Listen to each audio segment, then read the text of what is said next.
Sir, मुख्यमंत्री जी का जो बयान अभी सामने आया है, जिसको लेकर उन्होंने ज्ञानवापी मस्जिद के बारे में कहा है कि जो ऐतिहासिक गलती हुई है उसको मानना चाहिए, हमने त्रिशूल तो अंदर नहीं रखा, ये सब कैसे है? जिसके पास विजन है वो तो सामने देख सकता है, सब कुछ दिख रहा है। वो कह रहे हैं कि इसको मस्जिद कहेंगे तो विवाद होगा, मस्जिद नहीं।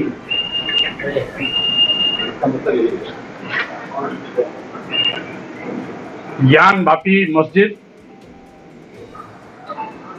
है, इसीलिए प्रकरण माननीय उच्च न्यायालय में गया है। अगर ज्ञानवापी मंदिर होता तो माननीय न्यायालय में यह प्रकरण जाता ही नहीं। विवाद की शुरुआत ही यहीं से हुई है कि वो ज्ञानवापी मस्जिद है, 5 वक्त की अभी भी उसमें नमाज पढ़ी जाती है, और जब तक माननीय उच्च न्यायालय का कोई निर्णय अन्यथा नहीं आ जाता तब तक वो ज्ञानवापी मस्जिद है, इसको कोई इनकार नहीं कर सकता है। माननीय मुख्यमंत्री जी माननीय उच्च न्यायालय से बड़े नहीं हैं, इसलिए इतनी जल्दी क्या है? माननीय उच्च न्यायालय के निर्णय का इंतजार सबको करना चाहिए। जब मामला न्यायपालिका में विचाराधीन है और जब तक निर्णय माननीय उच्च न्यायालय का नहीं आ जाता है तब तक उस पर किसी भी प्रकार का सकारात्मक नकारात्मक उत्तर नहीं देना चाहिए, क्योंकि न्यायपालिका सर्वोच्च है। न्यायपालिका के अधिकार क्षेत्र में किसी भी बड़े से बड़े ओहदेदार, यहां तक कि प्रधानमंत्री जी और माननीय राष्ट्रपति जी और माननीय उच्च न्यायालय के और माननीय सर्वोच्च न्यायालय के निर्णय में कभी दखल नहीं देते हैं। इसलिए माननीय मुख्यमंत्री जी को भी न्यायपालिका के सम्मान में इस तरह की बात अभी नहीं करनी चाहिए। सब कुछ निर्णय माननीय उच्च न्यायालय पर छोड़ देना चाहिए। माननीय उच्च न्यायालय के निर्णय का आने का इंतजार करना चाहिए, और जब तक नहीं निर्णय आता है तब तो ज्ञानवापी मस्जिद है। सर, आपने बद्रीनाथ केदारनाथ मंदिर की बात की कि वो पहले बौद्ध मठ थे, उनको तोड़कर मंदिर बनाया गया है। आपने भी सर ऐसी बात कही है, क्या लगता है इसका बहुत ज्यादा प्रभाव पड़ने वाला है चुनाव में? मैं चुनाव को देख करके कभी कोई बात नहीं करता हूं। अगर हमें चुनावी बात करनी होगी तो देश में बड़े पैमाने पर बेरोजगारी है, करोड़ों नौजवान बेरोजगारी की त्रासदी झेल रहा है, महंगाई से लोगों की कमर टूट गई है, जीएसटी का दुरुपयोग किए गए एक एक पाप को जनता के बीच में उजागर करेंगे। ये तो सामान्य सी बात थी। पत्रकारों ने प्रश्न छेड़ा था, मैंने उसका उत्तर दिया था, और मेरे उत्तर देने के बाद देश भर में तमाम ऐसे यथास्थितिवादी लोग जो धर्म की आड़ में इस देश के दलितों, आदिवासियों, पिछड़ों को अपमानित करने का दुस्साहस करते हैं, यहां तक कि देश के राष्ट्रपति माननीय द्रौपदी मुर्मू जी को भी जगन्नाथ दिल्ली मंदिर में घुसने से प्रवेश का मना करके न केवल राष्ट्रपति का अपमान किया, पूरे देश की जनता का अपमान किया, आदिवासियों का अपमान किया, दलितों का अपमान किया, पिछड़ों का अपमान किया। इसके पहले भी तत्कालीन राष्ट्रपति रामनाथ कोविंद जी को ब्रह्मा के मंदिर पुष्कर राजस्थान में अंदर जाने से रोक दिया था, उनको भी बैरंग सीढ़ी पर से माथा नवा के लौटना पड़ा था। क्या ये आदिवासियों दलितों का अपमान धर्म के ठेकेदारों को दिखाई नहीं पड़ रहा है?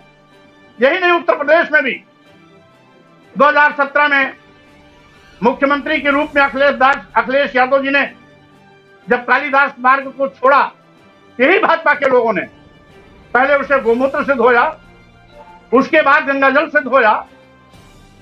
क्या अखिलेश यादव जी इंसान नहीं है? उनको पूजा करने का हक नहीं है?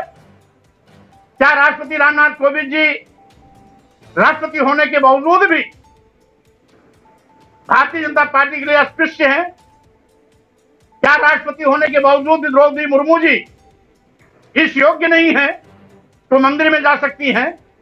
इसका मतलब है धर्म के ठेकेदारों ने दलितों, आदिवासियों, पिछड़ों को समय समय पर जिस तरीके से अपमानित किया है, लगता है हिंदू धर्म दलितों, आदिवासियों, पिछड़ों के लिए नहीं बनाया गया, यह केवल एक वर्ग जाति के लिए बनाया गया है। और वही जाति वर्ग के लोग जब जिसको चाहते हैं मंदिर में जाने देते हैं, और जब जिसको चाहते हैं मंदिर में प्रवेश से मना कर देते हैं। यानी यह एक वर्ग विशेष का धर्म है। अगर आदिवासियों का धर्म होता, दलितों का धर्म होता, पिछड़ों का धर्म होता, तो शायद यह महामहिम राष्ट्रपति द्रौपदी मुर्मू जी के अपमानित करने का दुस्साहस नहीं करते, तत्कालीन महामहिम राष्ट्रपति रामनाथ कोविंद जी को अपमानित करने का दुस्साहस नहीं करते, अखिलेश यादव जी के कालिदास मार्ग खाली करने पर गोमूत्र और गंगाजल से धो करके अखिलेश यादव और पूरे दलितों, आदिवासियों, पिछड़ों को अपमानित करने का पाप नहीं करते, तो स्वाभाविक रूप से यह धर्म के हितैषी नहीं है, यह धर्म के दुश्मन है। और जिसके नाते बारी बारी से सबको अपमानित कर एक एक को धर्म के बाहर का रास्ता दिखाने का घिनौना खेल खेल रहे हैं। सर, जो किस नजरिए से सोचते हैं ये उन्हें मुबारक, लेकिन जब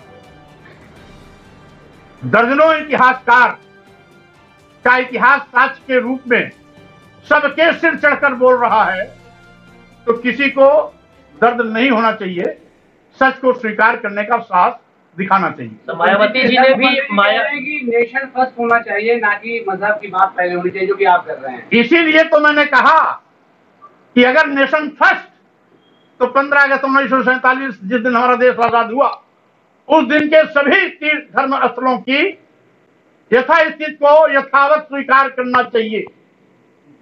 जो लोग उसको इतर जाकर के मस्जिद में मंदिर खोजने का दुस्साहस कर रहे हैं, वही लोग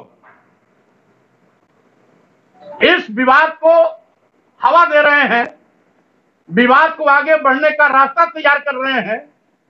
क्योंकि इसी प्रथा के पर चलते हुए कल मंदिरों में लोग बौद्ध मठ खोजना शुरू कर देंगे। माया बहन जी को मैं बहुत इस बात के लिए साधुवाद देना चाहता हूं कि उन्होंने बोला तो जरूर, लेकिन बेमौसम बोला। अगर उनको बोलना ही था तो जिस समय राष्ट्रपति द्रौपदी मुर्मू जी को जगन्नाथ दिल्ली मंदिर में जाने से रोका गया, बैरिकेडिंग के बाहर खड़ा होकर उनको पूजा पाठ करना पड़ा, उस समय उनको बोलना चाहिए था। अगर माननीय बहन जी को बोलना ही था तो जिस समय तत्कालीन राष्ट्रपति रामनाथ कोविंद जी को ब्रह्मा पुष्कर राजस्थान के मंदिर में अंदर जाने से रोका गया, सीढ़ी पर माथा नवा के उनको वापस लौटना पड़ा, उस समय उनको बोलना चाहिए। अगर उनको बोलना ही था तो जिस समय आदिवासी पर भारतीय जनता पार्टी के एक कार्यकर्ता ने पेशाब किया, उस समय उनको बोलना चाहिए था। अगर उनको बोलना ही था तो आज मणिपुर जल रहा है, मणिपुर जाकर के वहां लोगों का आंसू पोंछना चाहिए था। लेकिन आज उन्होंने तब बोला जब दर्जनों इतिहासकारों का साक्ष्य मैंने देश की जनता के सामने प्रस्तुत किया है, तो अब उनके बोलने का कोई औचित्य नहीं। धन्यवाद। Thank you.